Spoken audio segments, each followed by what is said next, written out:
Thank you, musicians. Would you take your Bibles with me this morning and turn them to the book of Leviticus? That's on page 81 if you're using one of the Pew Bibles. And if you'd stand for this morning's reading, it's a short one. Leviticus 1:1a. You can't rush through Leviticus, okay? You can't rush. You'll miss something.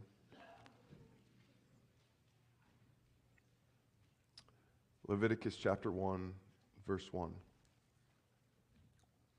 The Lord called Moses and spoke to him from the tent of meeting. May the Lord add his blessing to the reading of his word. You may be seated.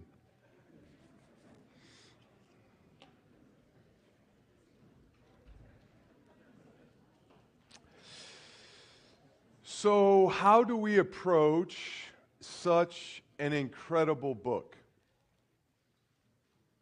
Perhaps the most undesirable book of the Torah, the first 5 books of the Bible.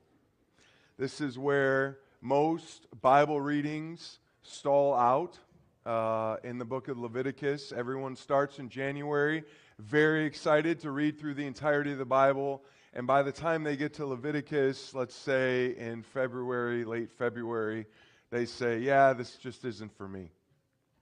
And then maybe next year you'll do a Bible reading plan that doesn't just start in the Old Testament, but kind of sprinkles in some New Testament, sprinkles in some Psalms, and then you can possibly find the Bible palatable to make it through in a year. So Leviticus is really, really a tough book. Hannah Turkmani, sorry, Zach. See, Elijah, you're not alone. You know, I called Megan Kaiser still to introduce that. To introduce Elijah, Besh, and Megan. I still do it to everyone here. But she texted me this week, reading Leviticus, ... Very confusing instructions. I think something that might be helpful is a visual demonstration. Know anyone with livestock? And that's actually more true. I told her that's more true than you know. So Josh Pinnell was here last week, and in Ethiopia, it's such a unique experience. You can be sitting at a coffee shop in Addis Ababa, drinking coffee, and it feels like you're in downtown Chicago. It's so nice. Like granite, slate tile, and it's just really slick colors, and it's totally high-end. It really, truly feels like you're on Michigan Avenue in Chicago. That's what it feels like. Then you walk out of the coffee shop, and you see some guy with a whip moving 30 goat down the street. It's the weirdest thing. And he's got a newer iPhone than I have. And he's a shepherd, you know. So it's just a very interesting place to visit.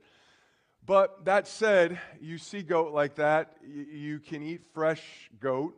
And Josh, being here last week, he said, Ben, I have a question for you. Lord willing, I'm supposed to go to teach again this fall in 2025.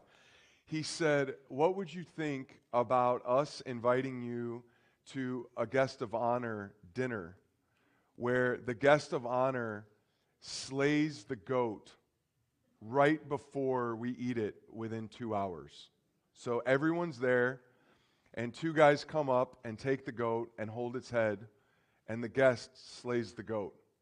And I'm like, man, I don't know if I can do that. I do not want to do that. He said, it is a noise that you will never forget that goat makes as its life is leaving it.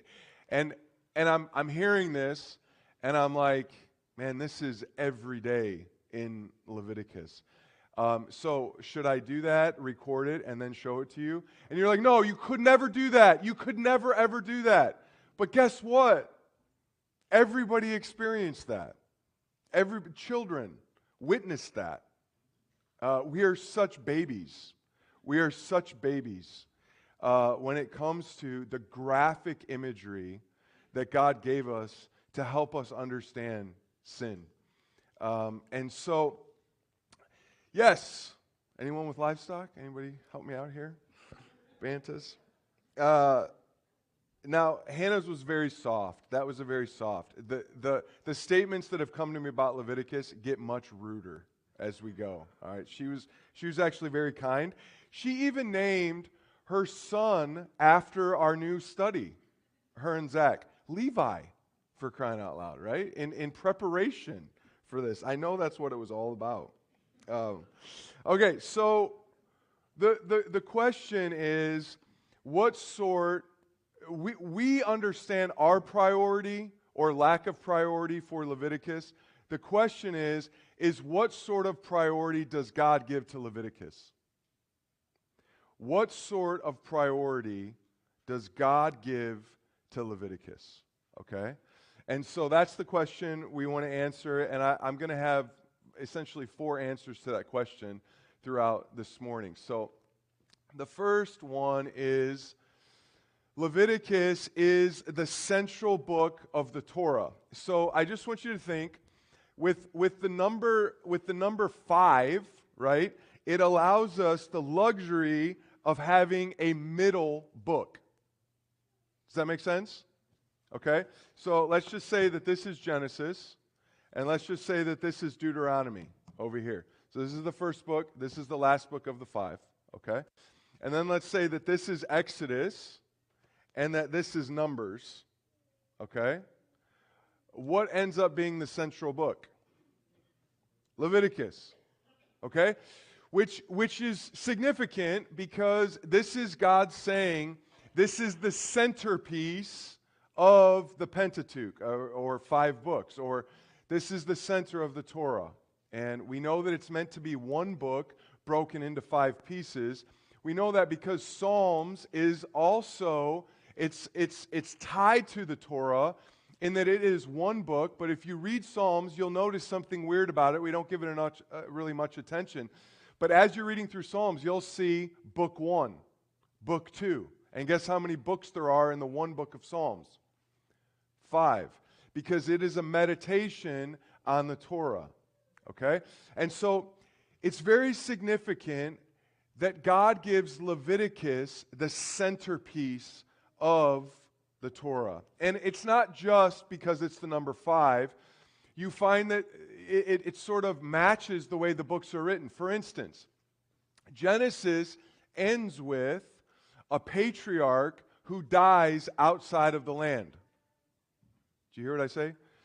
Genesis dies with a main figure, a patriarch, who dies outside of the land. Who is that patriarch? Joseph. Joseph is one. Jacob is actually another, okay? So they die outside the land. Then you go to the end of Deuteronomy and you find that there's a patriarch who dies outside of the land. Who's that? Moses. So Genesis and Deuteronomy have something in common. Then Exodus and Numbers, what do they have in common? Well, when you read Exodus, you find that Israel wanders through the wilderness for a significant part of it. In Numbers, Israel wanders in the wilderness, okay? But that's not the only commonalities those 2 books have with each other. In Exodus, God builds his tabernacle. He builds his house. That's how the book ends, okay?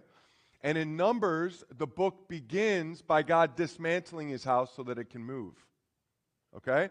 And in the middle, and they both end with dates, or one ends with date and one begins with date. In the first day of the first month of the second year, they erect the tabernacle, God's house. And then Numbers says, in the second month, on the first day of the second year. So Leviticus takes place directly between those 2 books in a 1-month period.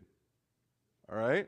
And so what you find is that not only does the 5 give you a center book, their storylines give you a center book, which has Leviticus at the middle, and the timeline gives you a central book, okay?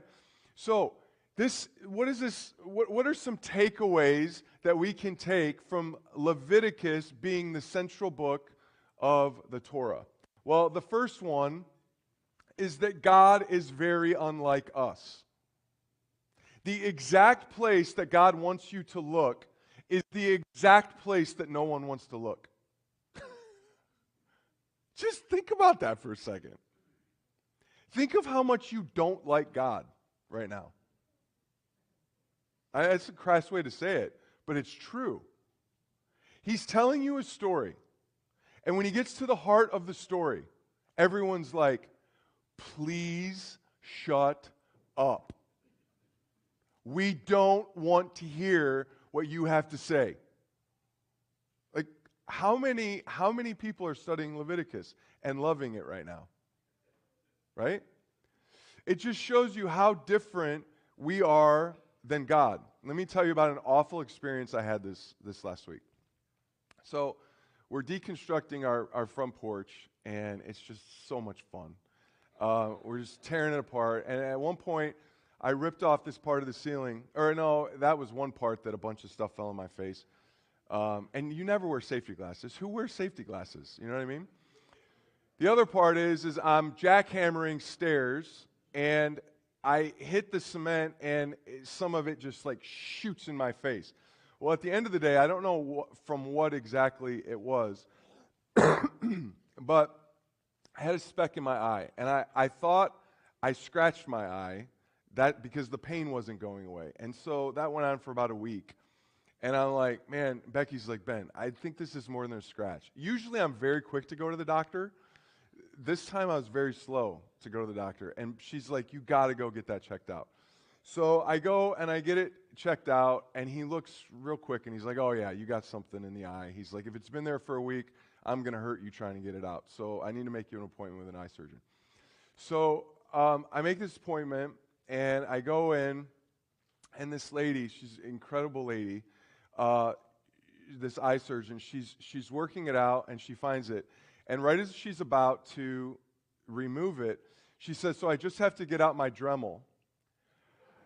And I go, whoa. I go, a Dremel? Like, I know what a Dremel is. I've used a Dremel before. It is nothing I'd ever let near my eye. She's like, no, it's fine. It's the world's smallest Dremel. And I'm like, I'm just thinking, does it make the noise that other Dremels make? That's all I want to know. And sure enough, it makes the exact noise that other Dremels make. As someone is moving it near your opened eyeball. It was like crazy. But by that time, she had really built my trust, and I barely felt anything. She put drops in that numbed it and everything. But I learned something about myself. I've learned two things about myself this year. Becky is so tired of me saying it, and maybe that I say it now, she'll never have to hear it again. So we give blood 4 times a year at the church here. At 45 years of age, I learned that I'm a universal blood donor, that you all can receive my blood. I learned that about myself. The second thing I learned this year is she said to me, do you know what your vision is? And I said, no. She said, you have 20/10 vision. What you see at 20 feet away, I see as though it's at 10 feet away. I'm like Superman. And now, this one was 2010, and this one was 2015. She's like, but you do have something in that eye, so that might explain why it's 2015, you know. But here's why I tell you this, other than to brag a little bit. When it comes to looking at Leviticus, we all have something in our eye, like huge time. We look at the book, and we see it as a mistake. It's an abrasion. It's something that needs to get removed or at least just skipped over. And let's get to Numbers that has a few more stories, a few more narratives in it. But Leviticus is just death, like actually literally, okay? I'm gonna blow it, and I'm going to say what Jennifer Scott said. Jennifer Scott said, when you start Leviticus, make sure you put barf bags in every pew. That was her thing. Because it's so gross, right? And it is. Okay, Jennifer, you got it over with the first week too. But so when it comes to Leviticus, we find that the very thing that God wants us to look at, the heart of the Torah, is the exact thing that we all beg to look away from. That's alarming. The second thing is that we should pay attention, and it's of course connected to the first, but here's why I say we should pay attention. If I were to ask you, what is our most cherished practice in the Christian church today? our most cherished practice, the thing that like warms our hearts, that's very special to us. I want you to think about that for a second. Okay. Gary said it. Communion. Okay? I want you to think about communion for a second.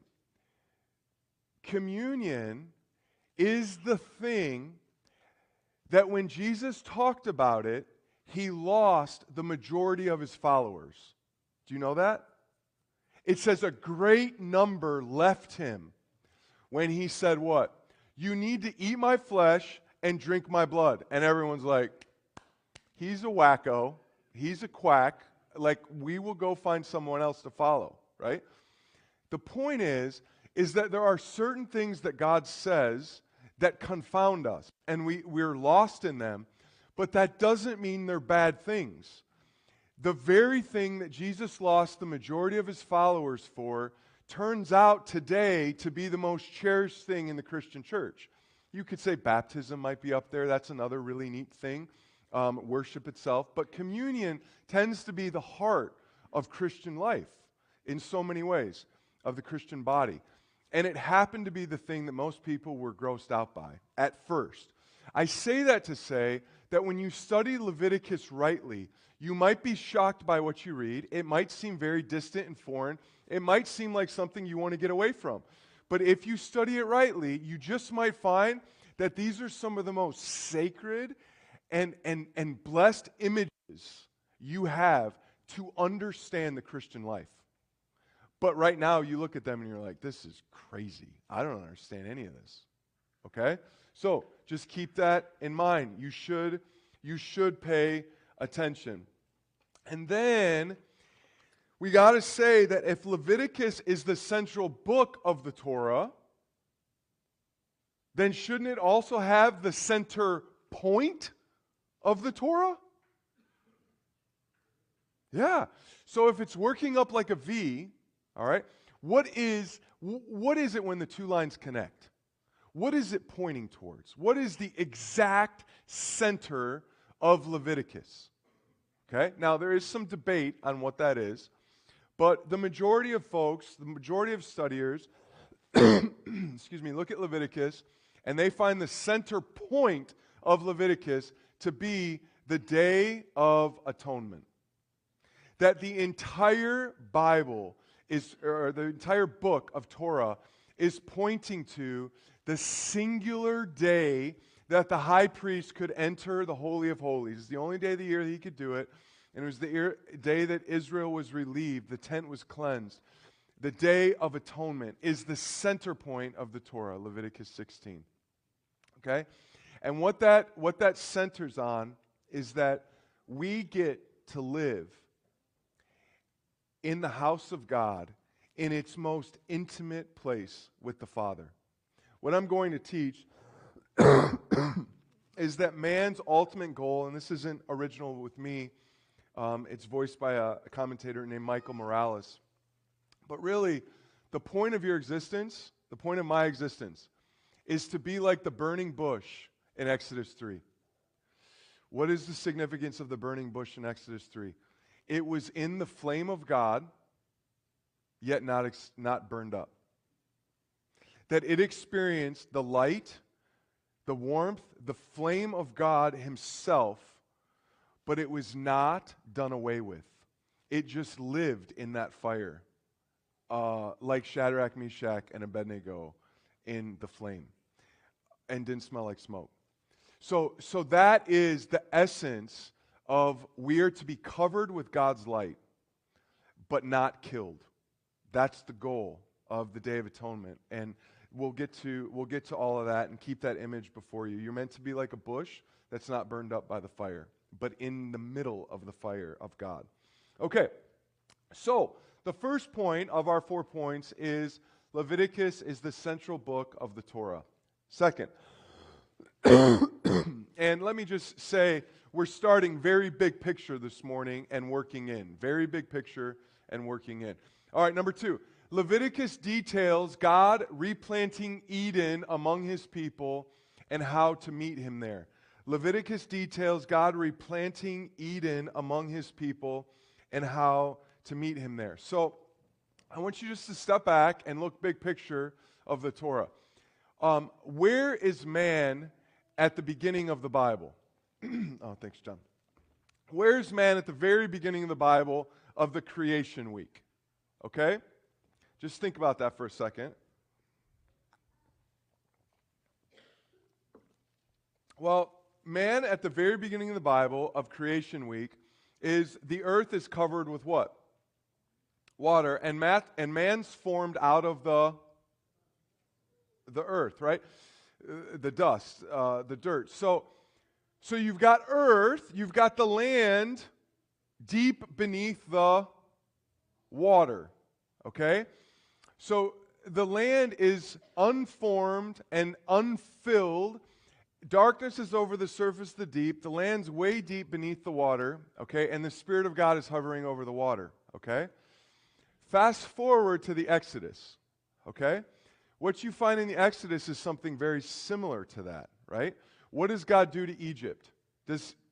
What's Egypt look like when God's done with it?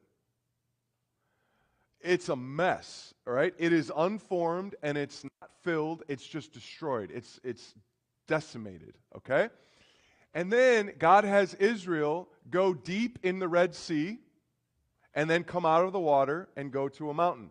By the way, Eden, we've been over this, is a mountain with rivers flowing down, okay? So you've got Adam starting beneath the water in the dirt. He comes out of the dirt and he goes to a mountain. And then you've got Israel coming out of a desecrated place, coming out of water and going up to Mount Sinai, okay? All right. And so what you have, they brought me one. Thank you, Austin. You still get credit, buddy. Okay. And so what you find is that this helps us understand the conversation that God has with Nicodemus. Okay? Do you remember when Jesus is talking with Nicodemus? And he says to Nicodemus, you must be born again. And Nicodemus says, you're telling me I need to go back into, he thinks of his last birth, I need to go back into my mother's womb and be born again? And Jesus says, no, I tell you that unless you're born of water and spirit, you can't enter into the kingdom of heaven. And so the big question is when was Nicodemus ever born of water and spirit? Because Jesus is saying you need to go back to that birth. And the answer to that is the birth that you were born of water and spirit was the birth of Genesis 1:2. It is the very first birth that ever took place when man is deep beneath the water and the Spirit's hovering over the water. In other words, Nicodemus, you need to be completely undone. You need to go back to your most unformed place, your most decreated place, and be made brand new. Everything you thought is normal needs to be undone in you. You need to be completely taken apart and put back together. You need to go back to the birth of the water and the Spirit, okay? And so this is what Leviticus does. Israel has gone back to an Adamic sort of place where they came from a decreated world, came out of the water, and got brought to Mount Sinai. So that's where man is like, okay? So we need to be made totally brand new. Second, our most urgent need is to live with God with His face shining upon us. Our most urgent need right now, whatever you're facing, financial crisis, health crisis, family crisis, marriage crisis, your most urgent need right now is to be in the presence of God with His face shining upon you. That's what you and I most need. Just listen. Adam and Eve, when they sinned, it says that they hid themselves from, the Hebrew word is, the face of God.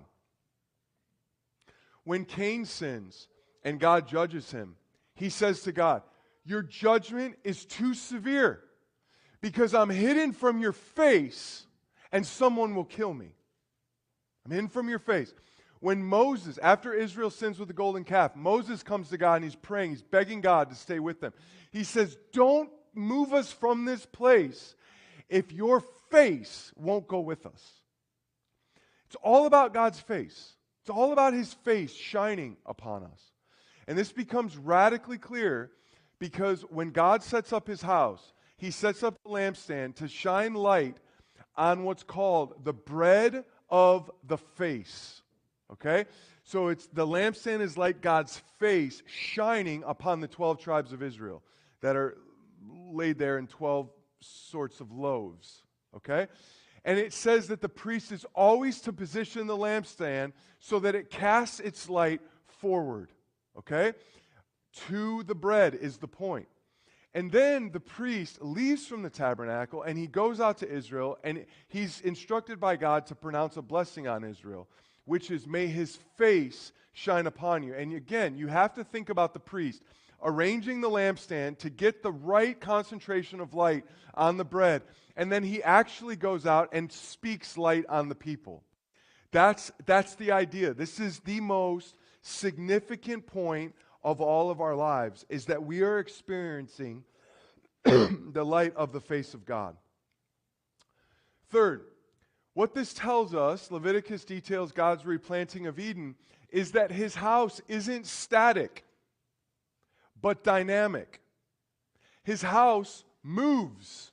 It gets up and it moves. That's the significance of Exodus. It creates this house, but Numbers packs it up like you pack up your chairs after a soccer game and go back home. It moves. It goes with you. The tent moves with you.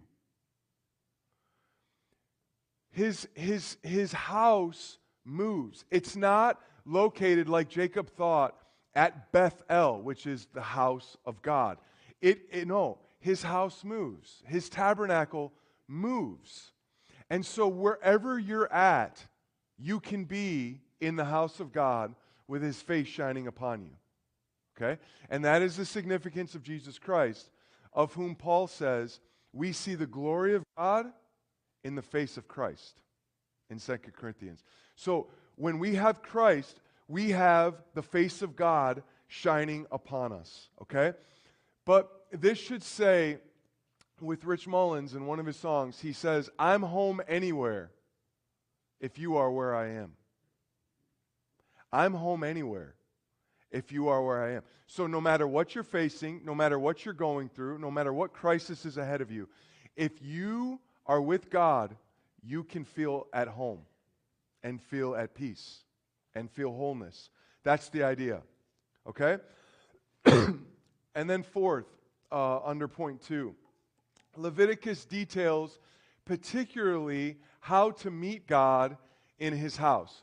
Here's what I want you to see, that there are two primary names for the house of God.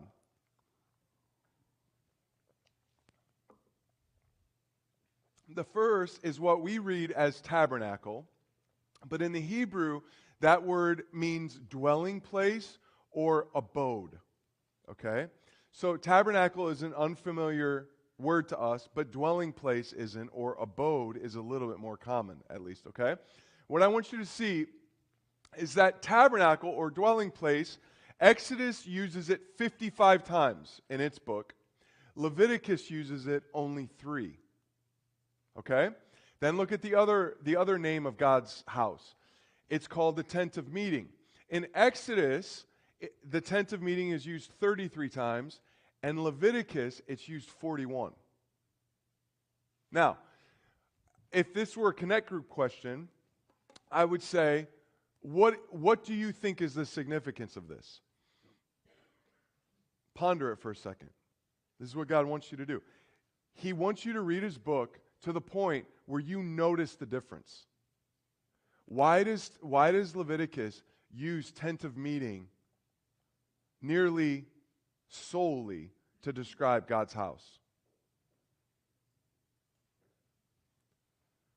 So Exodus seems to present both aspects of God's house. That God's house is a dwelling place, it's where he lives, okay? But it also presents it as a tent of meeting, okay?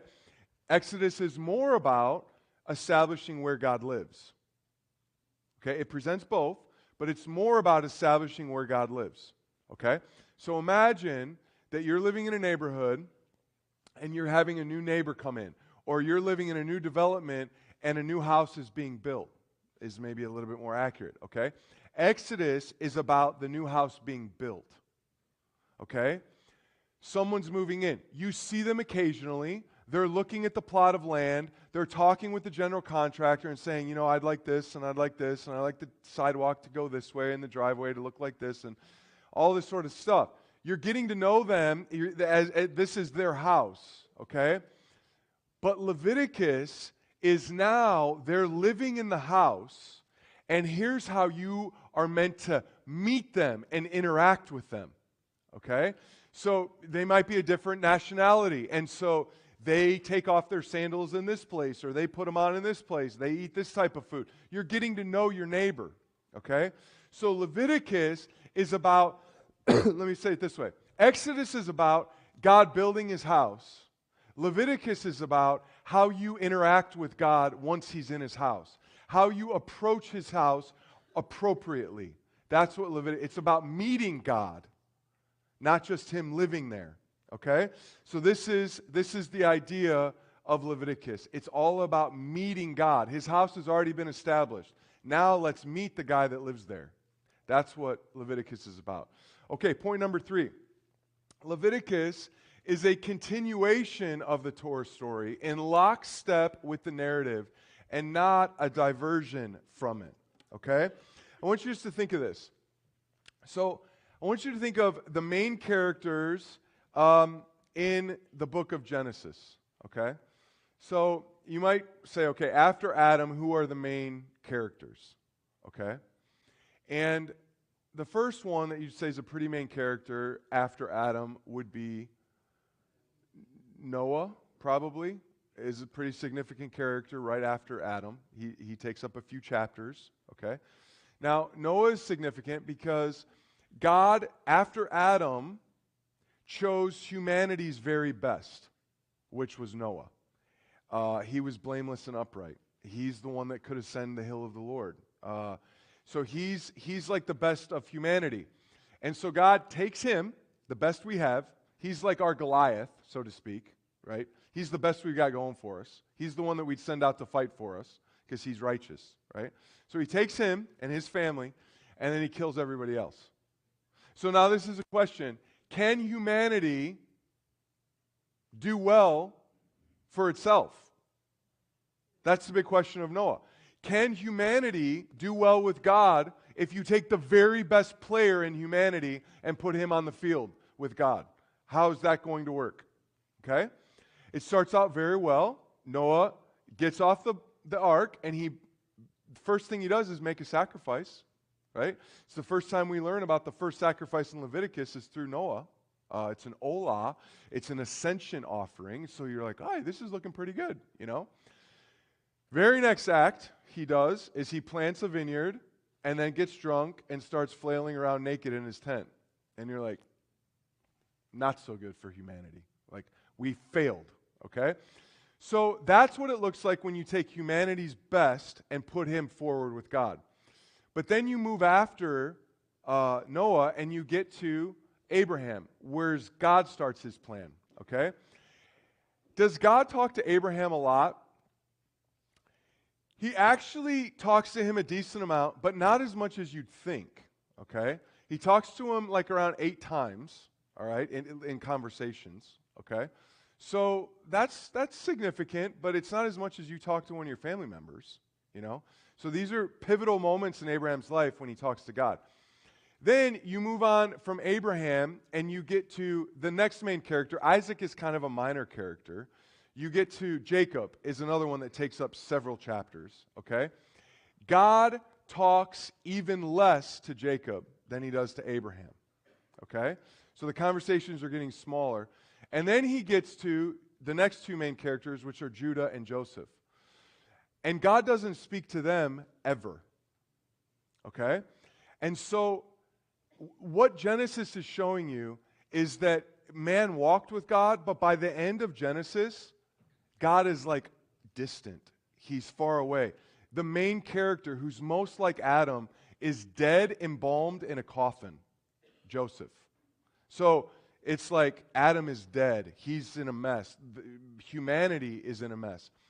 But then, in the book of Exodus, there starts to be like somebody blowing on the fire and a flame starting again. Because God goes and he talks to someone like Joseph. What did Moses have in common with Joseph? Well, he lived in Pharaoh's household. Okay, he lived in Pharaoh's household. And he's a little bit like Joseph in that he's almost dead. He's 80. Okay, no offense. Anybody's 80. So he talks to him who lived in Pharaoh's household, who's almost dead, and it's like talking to Joseph all over again. And the flame is starting to flourish again for humanity. And Moses is like this new Joseph revived. And what's happening is that he is starting to reestablish the house that Adam screwed up. And Moses builds this house by the Spirit. He builds the tabernacle. And Exodus ends with this super climactic moment where the tabernacle gets erected and the glory of God fills the tabernacle. And you're like, Eden is back. We're back to where we were meant to be. And guess how Exodus ends? But Moses could not enter the tent because it was so filled with glory. You're like, wait a minute. Everything was looking so good. And then it ends on this sour note that Moses can't go into the tent, right? And look at how Leviticus starts. That the Lord God, or the Lord called out to Moses from the tent. Do you see? That Leviticus picks up where Exodus left off. Exodus left off as the house is built. Come in, let's have a party. You can't come in. The glory's too rich for you. You can't be in here. So then Leviticus starts with saying God's calling out from the tent.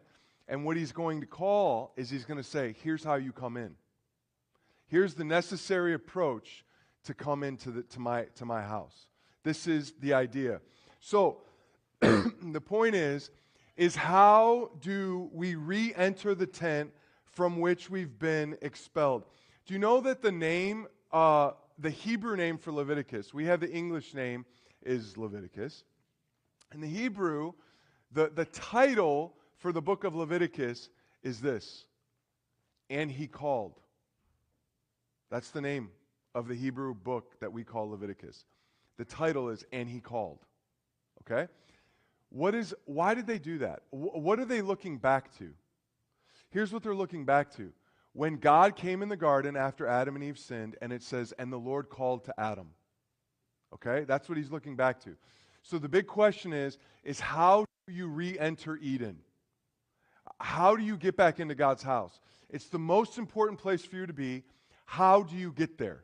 That is the quintessential question. And then our last point is that Leviticus tutors us ritualistically on ourselves, who we're meant to be, and Christ, how he fulfills our purpose for us. Okay? Leviticus tutors us ritualistically on ourselves, who we're meant to be, and Christ, how he fulfills our purpose for us. Okay? So first I want to just talk for a second and say the book is a tutor. Listen, do you know how the Bible consistently talks about the first 5 books of the Bible? Like they are an elementary school teacher. I just want you to feel for a second kind of how dumb we all should feel. Okay? That what we call the toughest part of the Bible, the Hebrews used to use Leviticus as the first book to study for kids. Just chew on that for a second. What we consider the toughest book in the Bible was the book that the original receivers of the Bible studied with children. Okay? Why? Because this book is so full of sensory perceptions, right? There's images, there's smells, there's touches, there's you hear things. There's all kinds of things in the book of Leviticus that a child can interact with and appreciate. Okay? So the book is a tutor.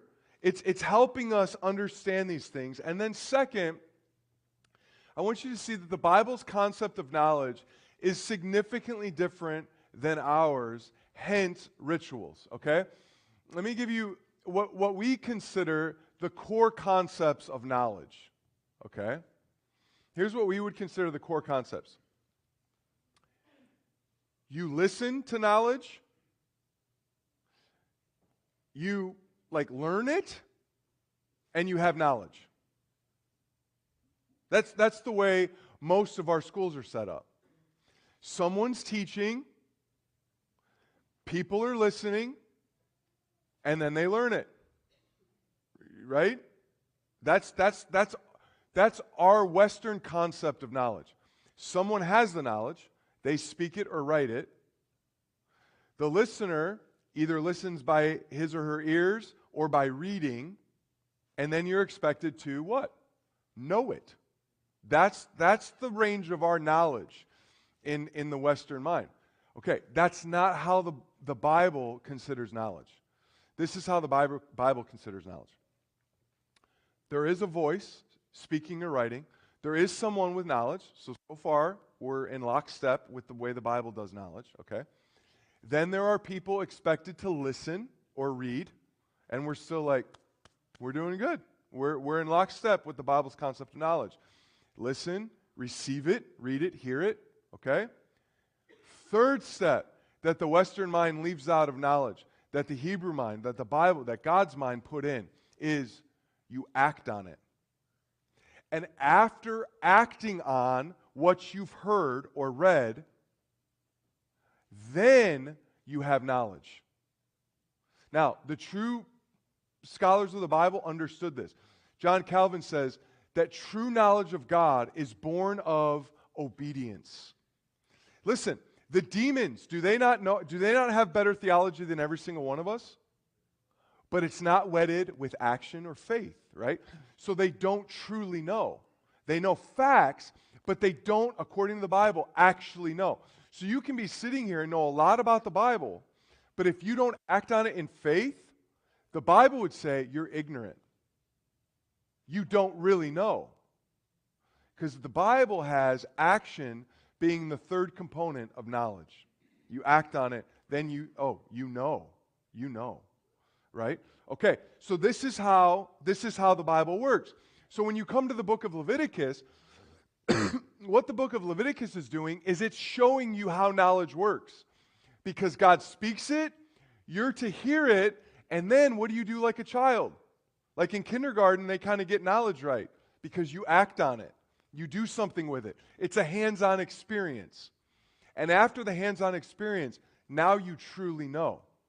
That's the way it's supposed to work, okay? So this is how the Bible works, and you see that ritualistically in the rituals. And let me give you just kind of a brief example, and we'll come back to this a lot. You know, what part of mine and Becky's marriage is symbolized in this? If I lose this, should that bother me? You're a little bit confused right now, right? That's how ritual and symbol, how wedded they are, no pun intended, to the truth. Okay? This is just ritual. This is symbol. If I lose this, I can get another one. It doesn't mean Becky and I are momentarily not married, right? There's nothing to worry about. And that's why you're like, yeah, it's not the end of the world. But then there's another part of you that's like, if I lost this, that would be a major bummer because it's so tied to our union. It represents our union. It's a token of our union.